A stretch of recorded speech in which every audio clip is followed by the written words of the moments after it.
గౌరవనీయులైన పెద్దలారా, నా ప్రియమైన స్నేహితులారా, అందరికీ మహాశివరాత్రి శుభాకాంక్షలు.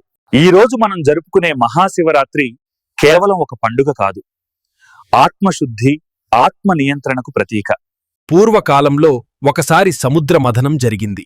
దేవతలు అసురులు కలిసి అమృతం కోసం పాల సముద్రాన్ని మధించారు. అప్పుడు భయంకరమైన విషం బయటికొచ్చింది. ఆ విషం లోకమంతా నాశనం చేసే శక్తి కలిగి ఉంది. అందరూ భయంతో పరుగెత్తారు. అప్పుడు శివుడు ముందుకు వచ్చాడు. లోకాన్ని రక్షించేందుకు ఆ విషాన్ని తన కంఠంలోనే నిలిపాడు. అందుకే ఆయనకు నీలకంఠుడు అనే పేరు వచ్చింది. తన బాధను పక్కన పెట్టి ప్రపంచాన్ని కాపాడిన దేవుడు శివుడు.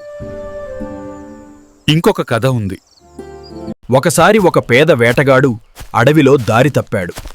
రాత్రి చలి, ఆకలి భయంతో ఒక చెట్టు మీదకి ఎక్కాడు. ఆ చెట్టు కింద ఒక శివలింగం ఉంది. అతడు తెలియకుండానే ఆకులు, నీళ్లు శివలింగంపై పడిపోయాయి. తెలియక చేసిన పూజ కూడా శివుడికి భక్తిగా మారింది. ఆ ఒక్క రాత్రి జాగరణతోనే ఆ వేటగాడికి మోక్షం లభించింది. అందుకే మనం శివరాత్రి రోజు ఉపవాసం, జాగరణ, ధ్యానం చేస్తాం.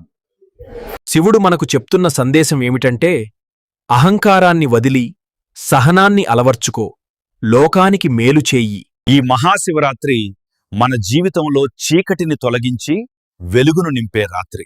చివరిగా నేను చెప్పేదేంటంటే, శివుడు ఎక్కడో కాదు, మన మనసు శుద్ధిగా ఉన్నప్పుడు మనలోనే ఉంటాడు. ఓం నమః శివాయ.